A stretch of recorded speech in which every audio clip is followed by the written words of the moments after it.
Olá, você, tudo bem? Seja bem-vindo aqui à aula do professor Luciano Valadares. Prazer estar podendo falar com vocês aqui. E hoje, fugindo aí um pouquinho da administração puramente dita, para a gente falar um pouquinho sobre direito administrativo, que também é importante para você aí que quer se tornar um funcionário público, que entenda tudo o que ocorre, como você pode se tornar, inclusive os administradores, né? Que existe muitos cargos aí sempre abrem na área da administração. E hoje eu vou falar sobre cargo, emprego e função pública. Muito bem, vamos começar então pela conceituação de cargo, emprego e função pública.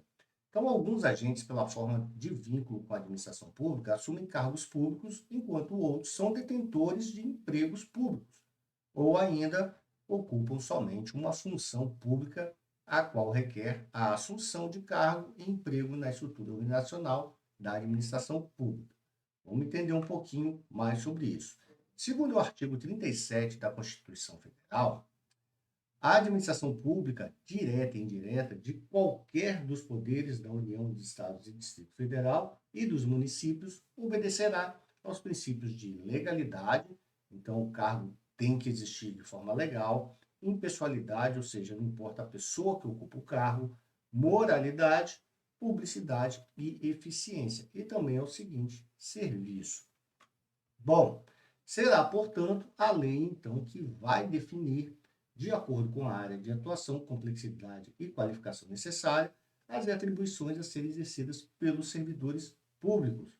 A organização dessas atribuições é feita com base no critério de divisão do trabalho, e aí é que surgem, então, os requisitos necessários para você poder estar ingressando em um cargo, emprego ou função pública. Bem, algumas definições importantes, então. Cargo público. De acordo com o Melo, 2009, os cargos públicos são as mais simples e indivisíveis unidades de competência a serem expressadas por um agente previstas em número certo, com denominação própria, retribuídas por pessoas jurídicas de direito público e criados por lei, daí a legalidade, salvo quando concernentes aos serviços auxiliares do Legislativo, caso em que se criam por resoluções da Câmara ou do Senado, conforme se trate de serviços de uma ou de outras dessas casas. Emprego público. O emprego público se trata de unidade jurídica também dotada de atribuições, porém ocupada por um servidor seletista. O que significa o seletista? É CLT. É o profissional que está lá e ele é contratado com base na CLT.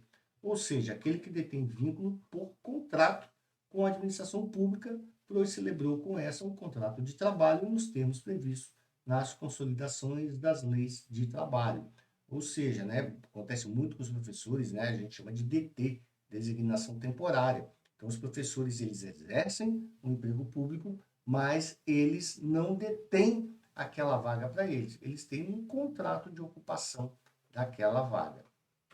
Já a função pública, consideram-se funções públicas as atribuições desempenhadas por um servidor que não titulariza um cargo ou emprego público.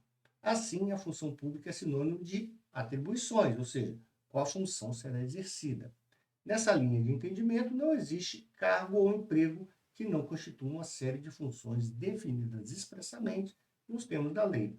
A partir do texto constitucional, podemos estabelecer dois tipos de funções que não correspondem a cargo ou emprego público.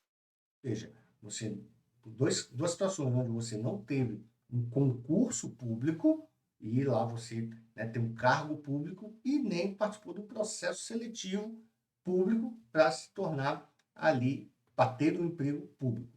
Então, são eles funções exercidas por servidores contratados temporariamente, consoante com o disposto no artigo 37 da Constituição Federal. E também funções atinentes à chefia, à direção e ao assessoramento, que chamadas de funções de confiança, de livre nomeação e livre exoneração, previstas no artigo também 37 da Constituição Federal. Bom, daí a gente passa então à classificação dos cargos públicos. Então, os cargos públicos podem ser classificados contra a situação perante o quadro funcional, como cargos em carreira e cargos isolados. Então, segundo a doutrina do professor José dos Santos Carvalho Filho, cargos vitalícios são os mais protegidos contra a perda, uma vez que seus ocupantes só poderão perdê-lo por sentença judicial transitada em julgado, ou seja, sentença judicial da qual não caiba mais nenhuma espécie de recurso. Fora essa hipótese, nenhum detentor de cargo vitalício poderá ser forçado a deixar o seu cargo. Hoje em dia, são cargos vitalícios. O magistrado, né, os juízes, membros do Ministério Público, membros dos tribunais de contas. Então, esses aí, só depois de todo o trânsito e julgado que eles poderão deixar o cargo. E no caso de alguns desses aí, né, ainda você é obrigado a se aposentar compulsoriamente com aquela remuneração que a gente sabe que é alta. Bom, cargos efetivos. Tem como característica garantir que seus ocupantes, após 3 anos de efetivo exercício, a estabilidade. Após a aquisição da estabilidade, o ocupante do cargo efetivo só poderá perdê-lo em 4 hipóteses. Esse aí é aquele cara que fez o concurso público que todo mundo quer e foi lá e passou brilhantemente, ó, bacana, assinou lá. Assinou, ele pode ser mandado embora? Ainda pode. 3 aninhos para falar assim, agora é meu e ninguém tasca, a menos que ocorra, então, uma demissão ou um processo e a sentença judicial transitada em julgado, né, não cabe mais recurso, aí ele pode perder o cargo. Processo administrativo disciplinar, o famoso PAD, no qual seja assegurado ampla defesa contraditória, e aí tem toda a sentença judicial transitada em julgado. Processo periódico para avaliação de desempenho, avaliação de desempenho, né, que aí a eficiência, como a gente falou no artigo 37, e você também não dá para chegar lá, eu sou funcionário público, vou só dormir. Não, você também pode perder o seu emprego. E excesso de despesa com funcionalismo público. Essa aí tem uma galera que esquece que existe isso aí. No caso da União, se a despesa com funcionalismo ultrapassar 50% da receita corrente líquida, poderá haver exoneração de servidores estáveis, tá? Com mais de 3 anos, desde que cumprida todas as formalidades legais para tanto. Então, pode ser demitido? Ainda pode. Ó, estão gastando demais, vão demitir servidores. O pessoal se esquece disso, mas isso pode acontecer, tá?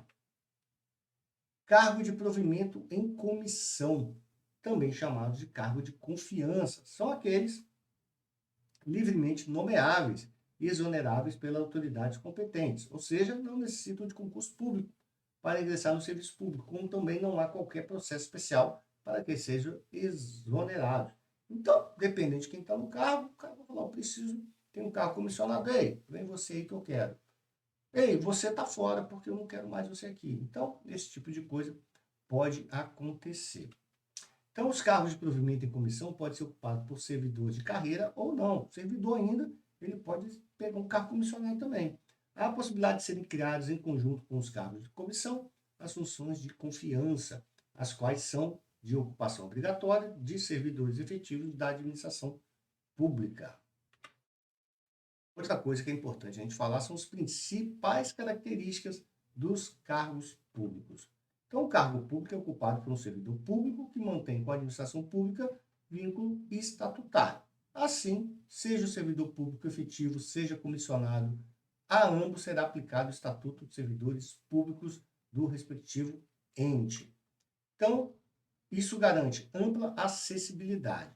Segundo o artigo 37 da Constituição Federal, é garantido, em razão do princípio da impessoalidade, que os cargos e empregos públicos devam ser acessíveis aos brasileiros natos, que é um brasileiro nato, aquele que nasceu aqui, ou naturalizados, não naturalizados, naturalizados, aqueles que vieram, já vivem um tempo no país e aí resolveram ficar, se naturalizaram, são cidadãos brasileiros, exceto aqueles cargos previstos no terceiro artigo, no parágrafo 3 do artigo 12 da Constituição Federal, que são privativos a brasileiros que nasceram aqui e que preenchem os requisitos estabelecidos em lei, assim como os estrangeiros na forma da legislação aplicável.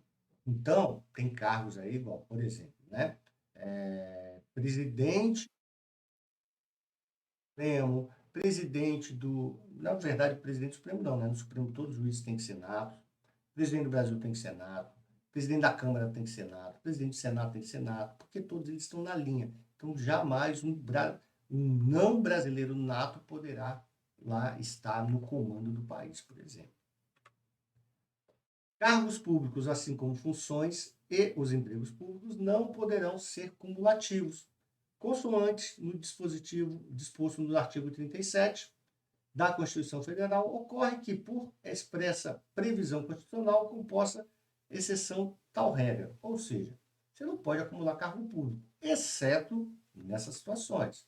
Segundo o artigo 37, parágrafo 16, é vedada a acumulação remunerada de cargos públicos, exceto quando houver compatibilidade de horários, observado em qualquer caso disposto no inciso 11. Há de 2 cargos de professor, então o professor pode pegar 2 cadeirinhas para ele, não tem problema.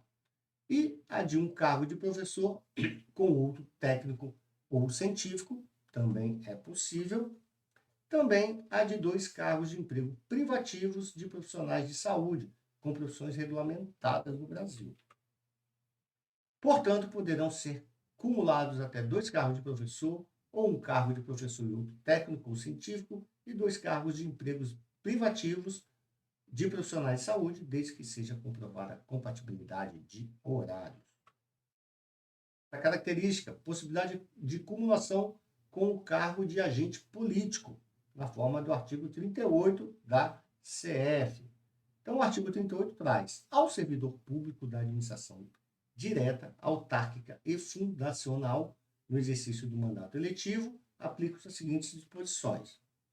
Investido no mandato de vereador, havendo compatibilidade de horários, perceberá as vantagens de seu cargo, emprego ou função, sem prejuízo da remuneração do cargo eletivo, e não havendo compatibilidade, será aplicada a norma do inciso anterior.